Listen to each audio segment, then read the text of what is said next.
Right folks, I'm back with the Brocock Concept. As you probably remember from the last video, I stuck in a ultra-loss regulator. I've had a few shots with it, not too happy with it so far, so what I'm going to do, I'm going to take the regulator out, slightly adjust the regulator, and then I'm going to adjust the hammer on the rifle, and then from there we'll take some chronograph tests again.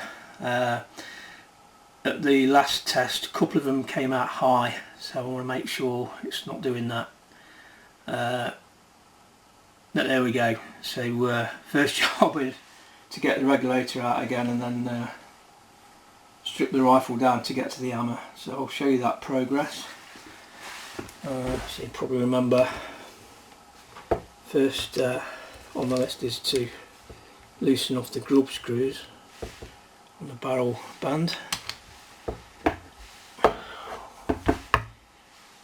Take them out as I've just done.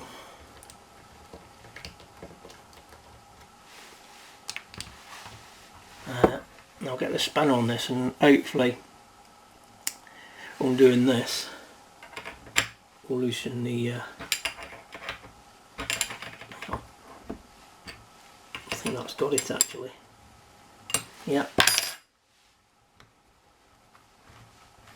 So what I'm doing now is taking the inlet valve off.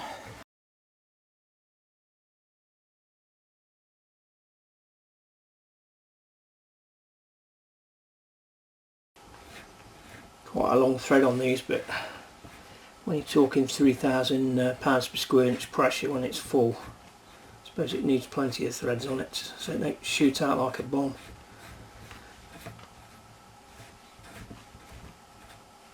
Nearly there. There we go. So that's that off, plus the O-ring for the barrel band. Next in,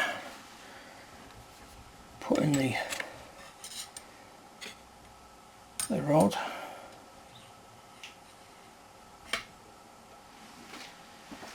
Oh, sorry about that. It's you've got to get it spot on.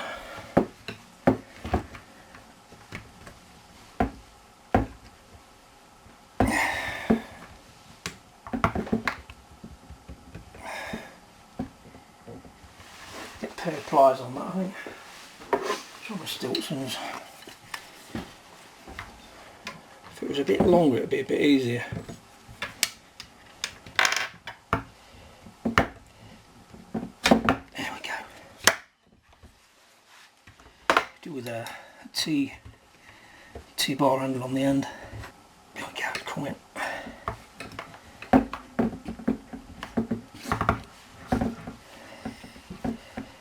Right, nearly there.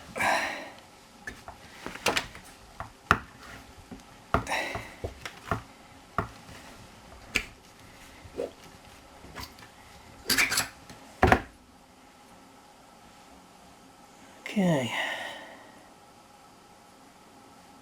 I might have put a new bloody O-ring on that already. Yeah, I will do. So that's the O-ring, that's the well, I'll put a new O-ring on this.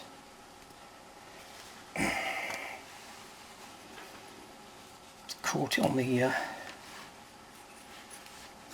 it's a bit tight in there, but that's the regulator on it. So what I'll do now,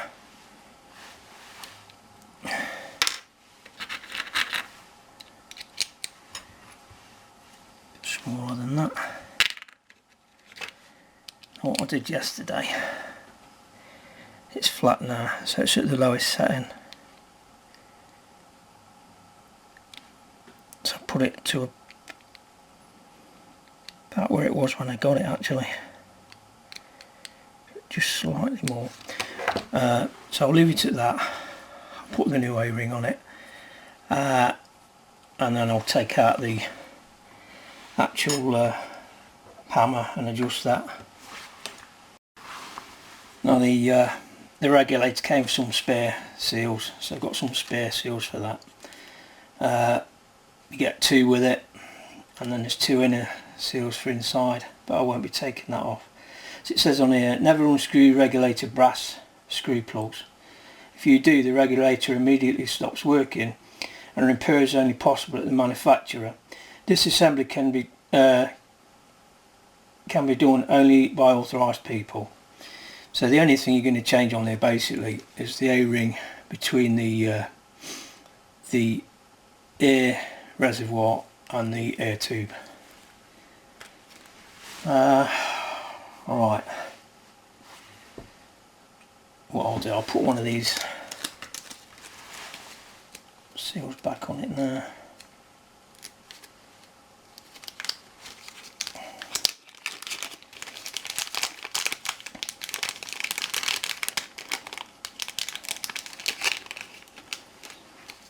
And what I've got some actual grease. Now I'm using silicone gun grease by Abbey.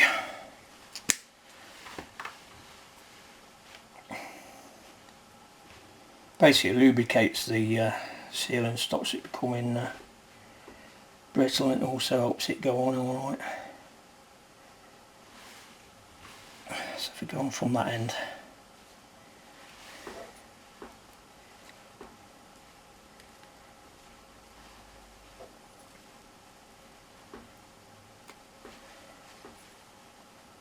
so that fits on quite easily really.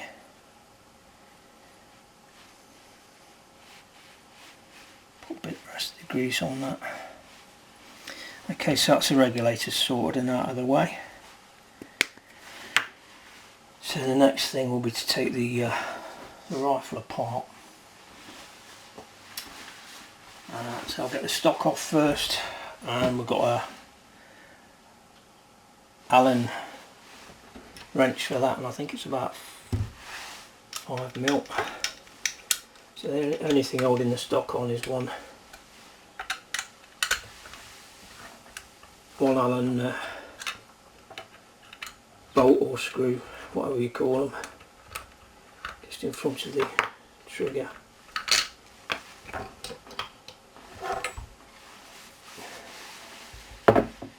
Now, what we need to do, we need to get the end cap off. To get to that, you take off another Allen screw there and one there. Now if you've got one of these and it's not had the anti-tamper off, you'll find a brass plug over that. All you need to do is get a 4mm drill bit, or start off with a 2mm drill bit, drill through about 3mm and then drill through the 4mm bit till you can access the actual screw. And usually the brass cap will come out when you're drilling into it, but if it don't, you can put, if you make the hole big enough to get your Allen wrench through it, the action of undoing that will actually pull the brass screw off, and that's the only way you can get inside there, is taking the brass cap off at the back. If you want to know how to do that, just go back on some of my YouTube videos and you'll see how it's done. So the next thing is to get one of those off. You have to keep tension on the back plug because that is under pressure by the spring, and tension on that way because there's a spring pushing back this way, plus there's also a ball bearing in there. and you don't want to lose that. So not sure if that one will fit. I think that's the one. Yeah, that's the one. So I'll slightly undo this one to start off with. Nice to keep my thumb on that. Right, I'm going to have to use a proper Allen wrench on that one. Just got the Allen wrench, keeping my thumb over that.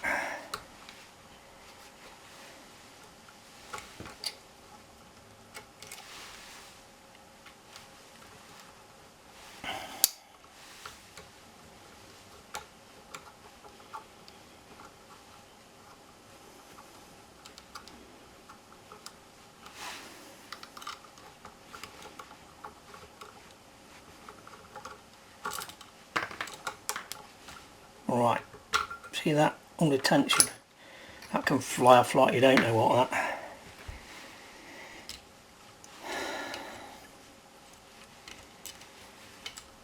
Bit more on this. There's the ball bearing.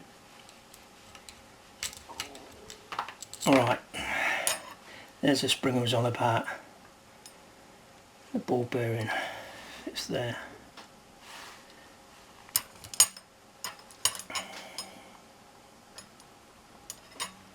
Or is it on there? It could be on that actually, yeah, it's on that.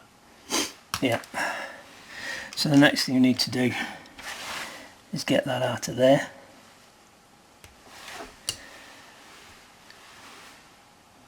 That's another, it's quite small actually.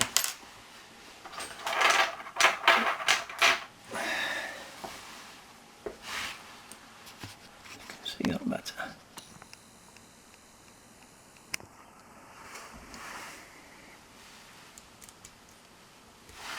Yeah.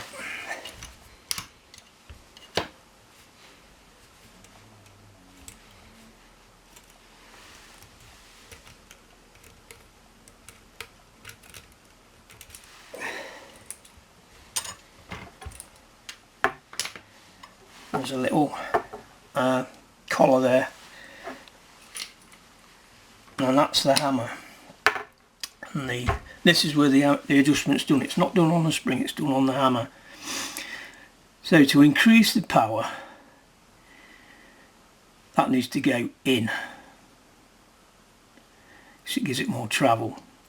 To lower the power, it goes out.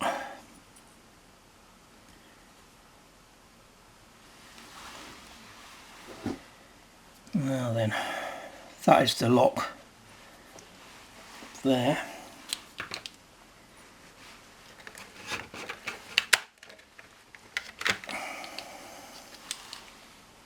Sorry about that. Yeah, don't know if you saw that.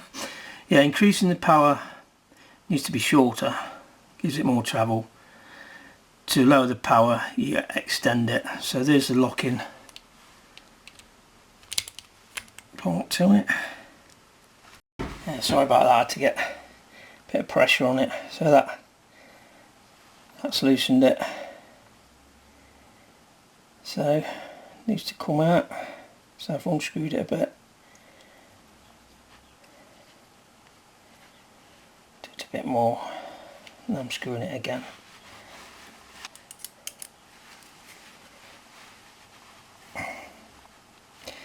Right, so I've unscrewed it and it's come out probably 4mm.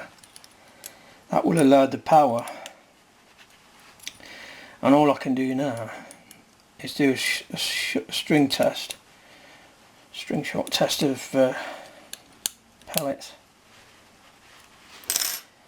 and if it's too high I've got to come back to it, if it's too low I've got to come back to it, so it's a lot of messing around now to get it set up right. So that's how you adjust the hammer, basically loosen that off, lengthen it to lower the power, shorten it to increase the power. So I'm going to put this back in there, put the regulator back in, top the rifle up to about 130 bar and see how, what the shots are like. Because it's supposed to be regulated amount of air each time, I don't need to fill it right up. It should remain constant. That's the theory anyway. So I'll put the rifle back together now. I'll start off by putting the ammo back in.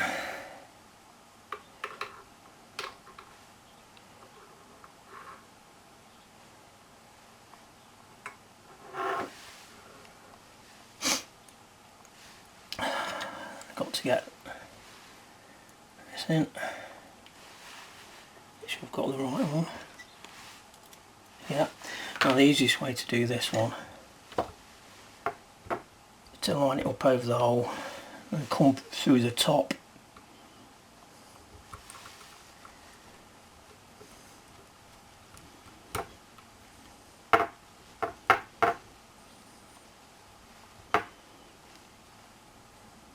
Let's tighten that up. Put the spring in.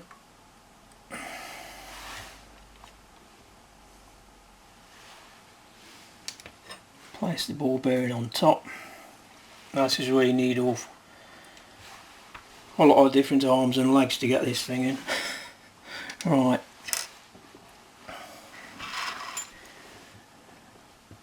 And that goes in that way round. The gap in there goes around the nut I've just screwed in. And that's the hole that keeps it tight. But at the same time I've got to get this on. So hardest part now is to keep tension on this as I push it in, keep it lined up.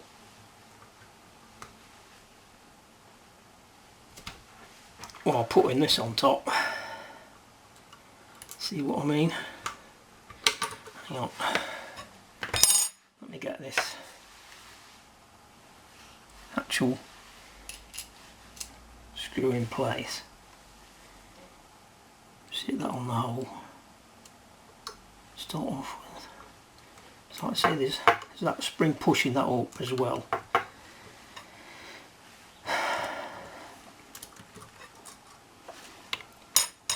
I don't know if I managed to do this before.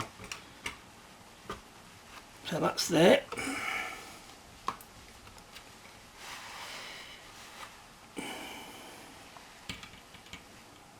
Is that the one? Oh shoot.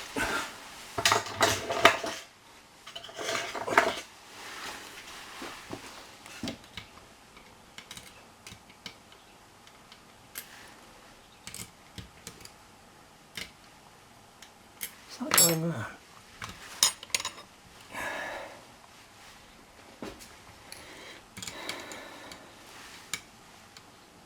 No.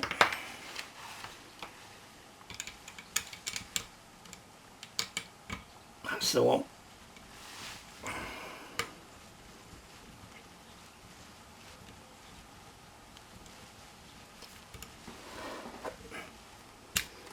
That's then keeping the tension on that.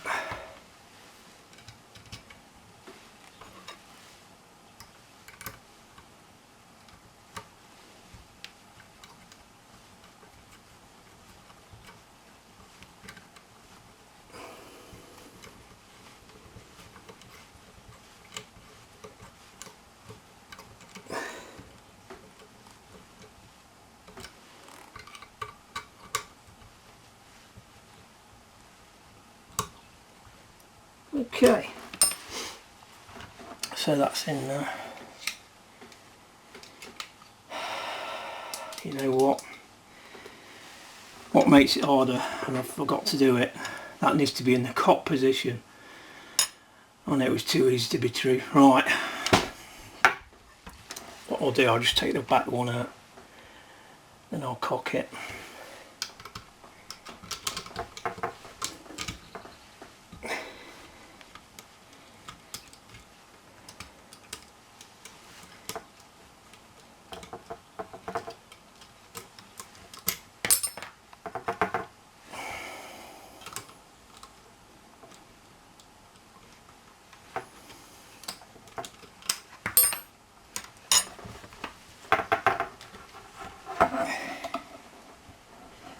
take this one out as well.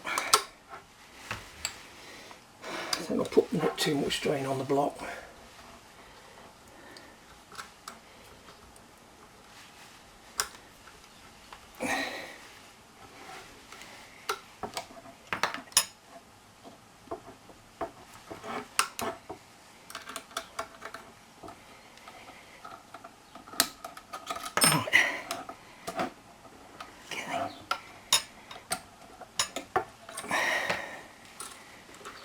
So,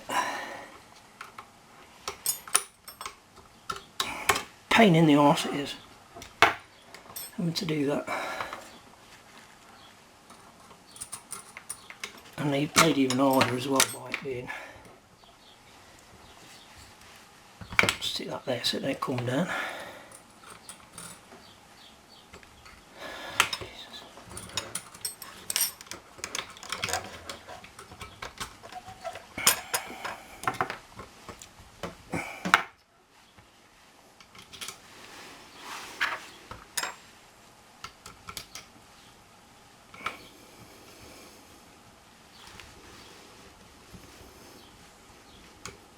Right, just tighten the front up.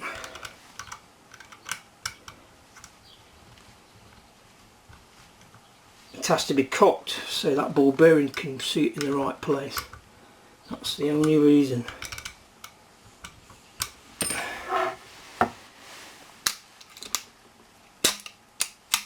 So remember that if you ever take one of these apart.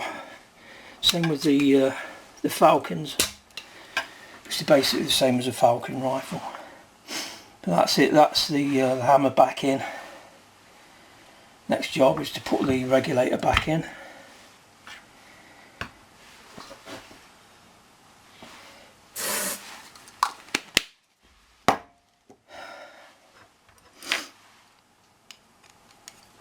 I've already greased the regulator up, but don't need to put any more on. It could be easy when it goes in.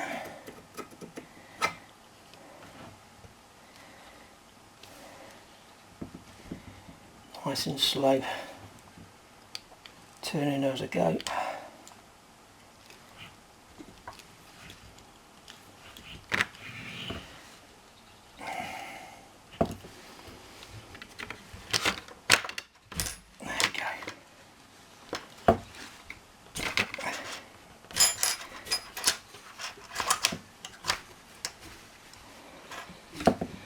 Still turning. Alright, it's up against it now, so all I need to do now is unscrew that.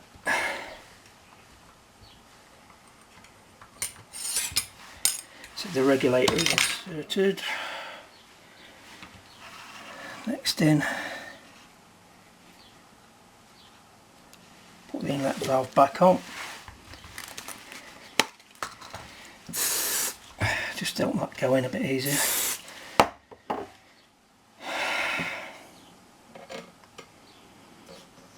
That's better.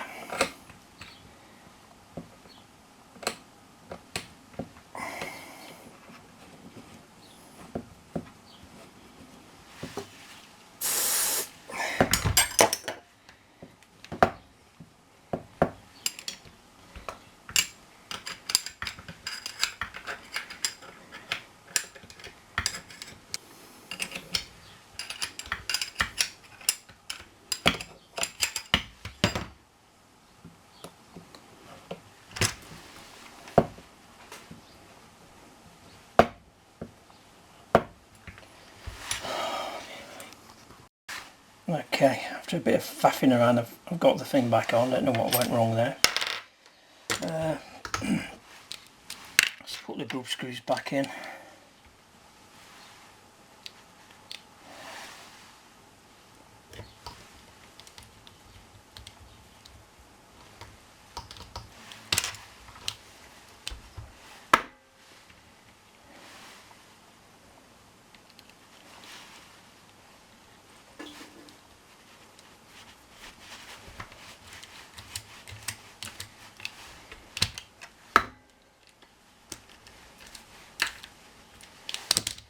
So that's them in.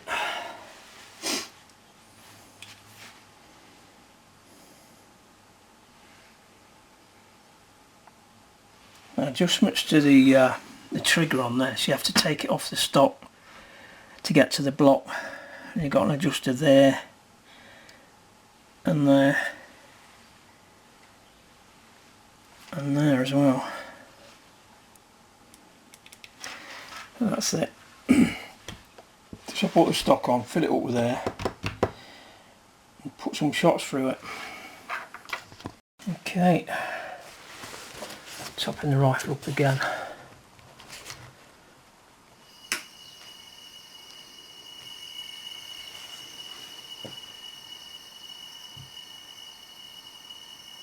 I'll take it to about 140, I think. Just get plenty of shots out of that to get some idea of what it's doing. If I go too much, I'll be losing air.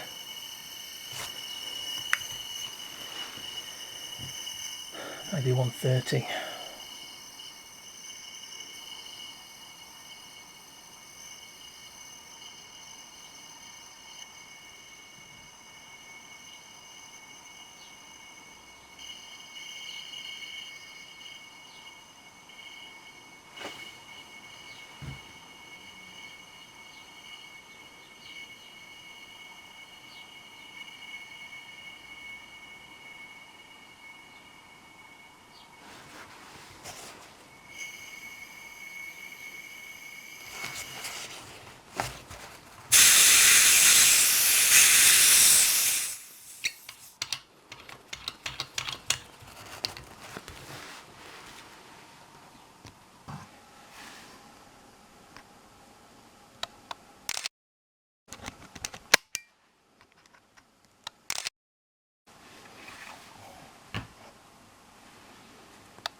Stop the chronograph test. The rifle still to 180 bar.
Power does need turning up, but consistency is not bad.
Do the test just outside the back door.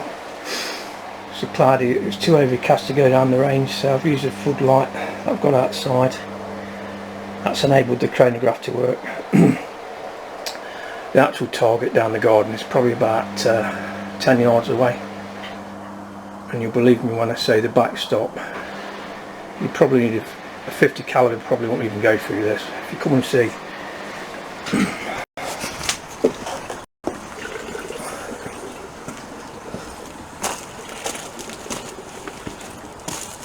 so I've got ballistic clay. There we go. There's the ballistic clay that I use. 2-inch of steel plate. So pretty tough backstop.